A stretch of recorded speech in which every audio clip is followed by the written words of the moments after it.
Let's say I want to make a cheese sandwich.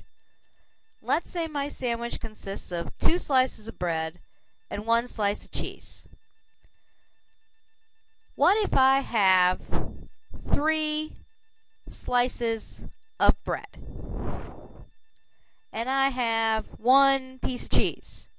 How many sandwiches could I make? Well, I could take 1 slice of bread, the piece of cheese, and another slice of bread. But I'm still left over with bread. But I still can't make any more sandwiches because I'm out of cheese. This is the idea of limiting reagent.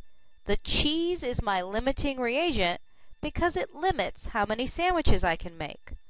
The bread is the excess reagent because I have it left over.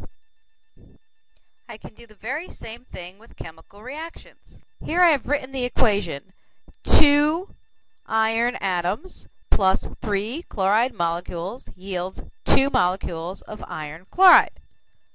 Of course, in reality, we never talk about 1 molecule or 2 molecules or 3 molecules of anything.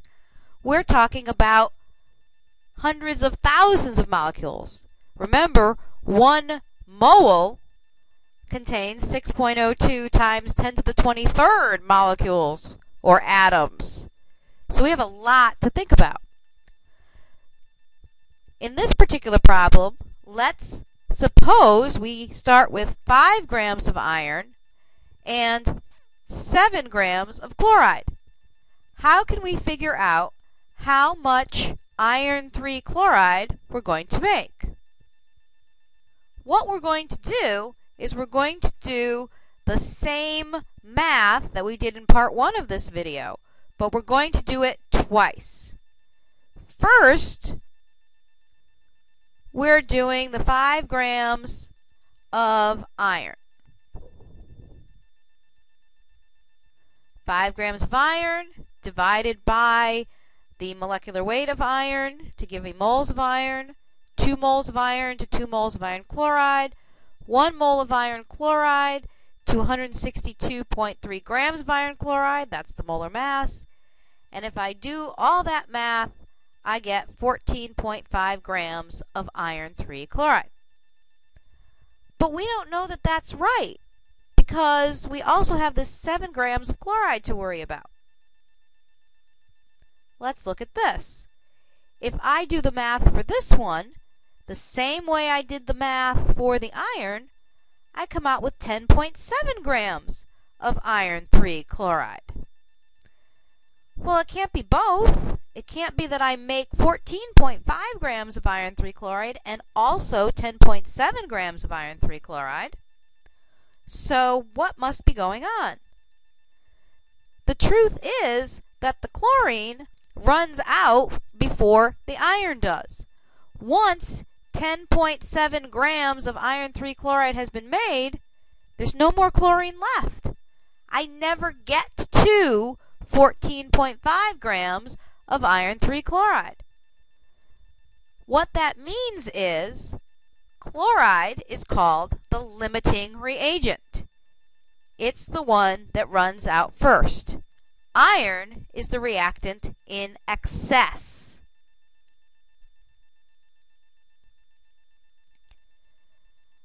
Now, another question I can ask about this is, how many grams of the chloride are used up when the reaction has gone to completion? Well, obviously, all 7 grams. When you are asked about how many grams of the limiting reagent have been used up, the answer is always all of them.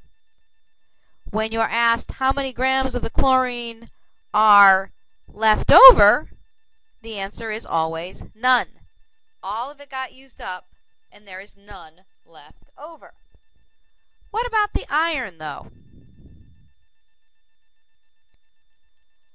For the iron, I'm going to start out the same way I started out before, with the limiting reagent, 7 grams of chloride. I'm going to turn the grams into moles, as I always do, and do the mole-to-mole ratio. Only this time you will notice I didn't put iron 3 chloride on the top. I put iron on the top. this mole-to-mole ratio is between reactants. And then I went from there to grams of iron. And that gave me 3.7 grams of iron. So what this tells me is when all 7 grams of chlorine are used up, I only used up 3.7 grams of iron. That also tells me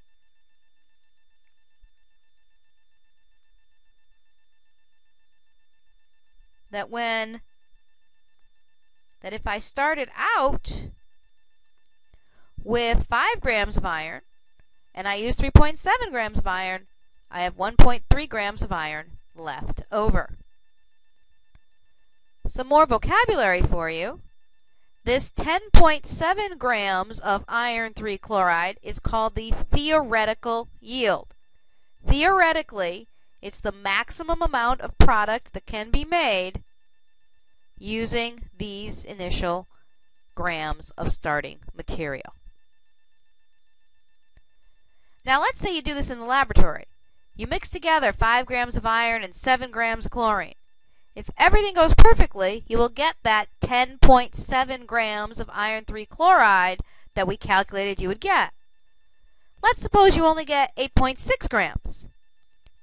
8.6 grams is called your experimental yield because that's what you got by experiment. If you put 8.6 grams over 10.7 grams, you are figuring out what fraction of the theoretical yield you are able to obtain. Multiplying that by 100 gives you a percent. So you actually made 80.4% of what was maximum possible to make. So you made an 80.4% yield.